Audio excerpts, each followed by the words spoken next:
C'est un urinoir. Mais qu'est-ce que fait un urinoir dans une salle d'exposition d'un musée? Œuvre d'art ou objet de plomberie?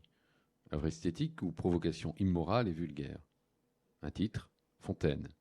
Une signature, R. Muth, suivie d'une date, 1917. Une réputation mythique. La Fontaine est la plus célèbre des ready-made de Duchamp, des objets tout faits qu'il choisit pour leur neutralité esthétique. Le beau n'est plus la finalité de l'œuvre d'art.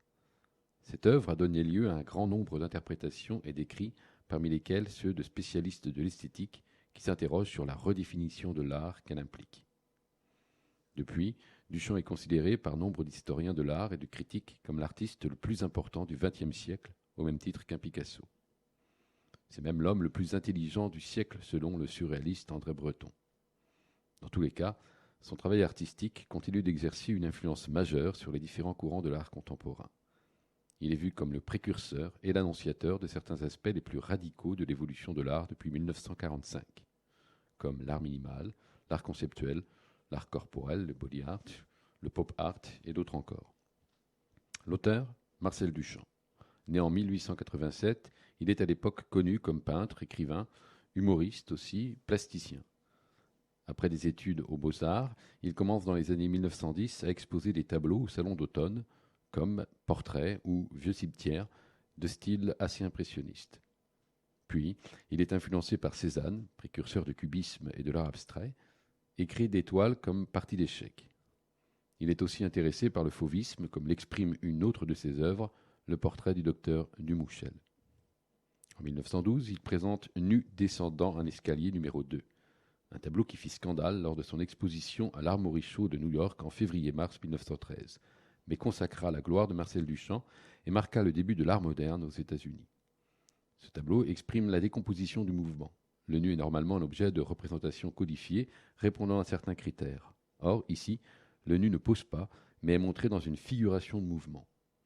Il y a donc une rupture avec le code du nu classique.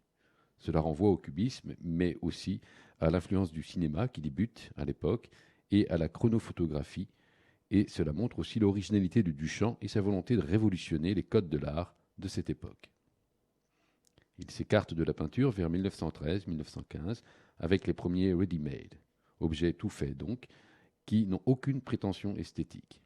Roue de bicyclette en 1913, porte-bouteille en 1914 et fontaine, donc un urinoir renversé.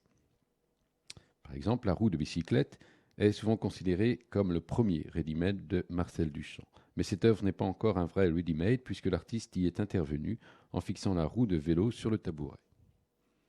Dans une lettre à sa sœur, envoyée en 1915 des États-Unis où il vit, celle-là même expliquant ce qu'est un ready-made, Duchamp justifie sa roue de bicyclette en disant qu'il apprécie particulièrement le mouvement de la roue, favorisé par sa position sur le tabouret.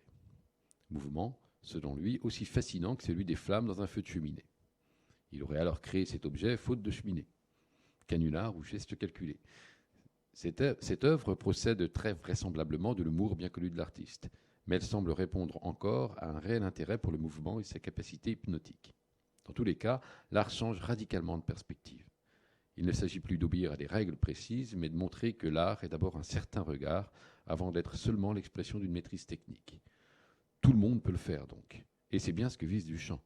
L'art n'est pas dans l'objet, il est dans l'acte de création totalement libre et subjectif.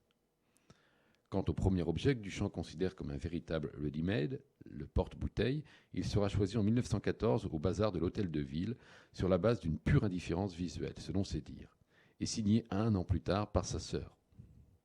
Plus tard, LHOOQ, une œuvre d'art de 1919, parodiant la Joconde de Léonard de Vinci et s'inscrivant dans le même courant des ready-made, participe de sa volonté de questionner l'art. La Joconde est volontairement désacralisée et exprime encore et toujours l'humour de l'artiste, puisqu'en outre, suivant certaines thèses, le modèle de la Joconde aurait effectivement été un homme, d'où l'ajout des moustaches. Revenons à Fontaine.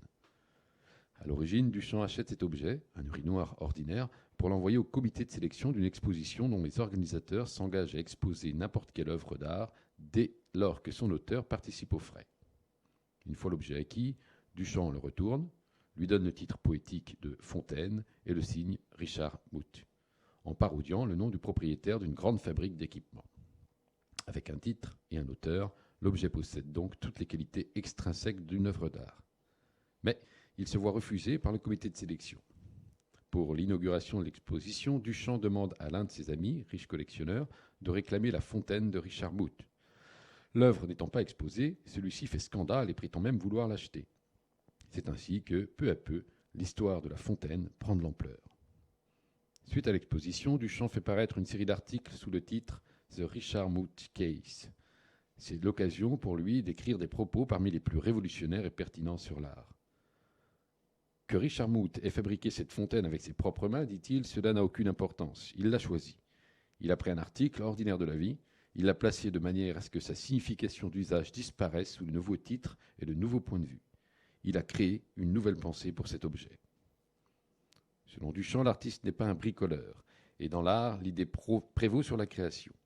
Cette conception rejoint celle des grands artistes de la Renaissance qui ont élevé la peinture au rang des arts libéraux, tels l'astronomie et la mathématique, et en particulier Léonard de Vinci, qui définissait l'art comme cosa mentale.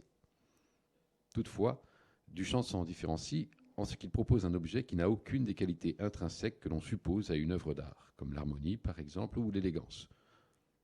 On peut donc y voir une simple provocation, mais cette œuvre exprime une réelle volonté de transformer l'art, de le repenser.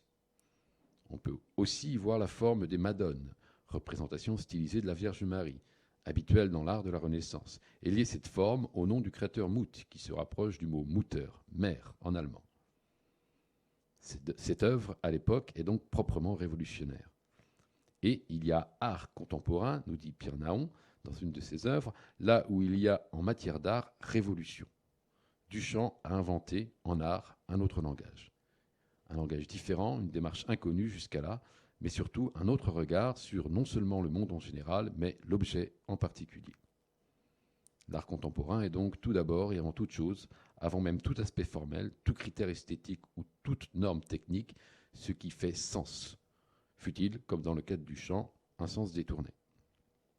Les artistes qui remettent en cause toute définition de l'œuvre d'art nous obligent à adopter la définition formelle suivante. Ce qui fait l'œuvre d'art, c'est avant tout le regard porté sur un objet. Le modèle typique est bien le ready-made.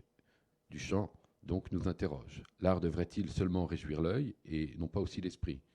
À partir de quand un objet devient-il réellement une œuvre d'art ? Il n'y a donc aucun doute sur la pertinence de l'influence de Duchamp. Au contraire, c'est plutôt la trop grande influence de Duchamp qui pose certaines questions, car l'artiste conceptuel actuel, contemporain, pousse parfois la démonstration jusqu'à l'absurde, et il est impossible de critiquer sans passer pour un réactionnaire. On peut même se demander si imposer un art officiel basé sur une provocation vieille de 100 ans a encore un sens. Cela va à l'encontre des principes de Marcel Duchamp lui-même, certes parfois contradictoires. Marcel Duchamp était soucieux d'une liberté individuelle, quasi anarchiste, et méprisait le commerce de l'art, alors que la création contemporaine est actuellement souvent dominée par des artistes financiers, calculateurs, soumis aux exigences du marché et de la publicité facile. Marcel Duchamp meurt en 1968.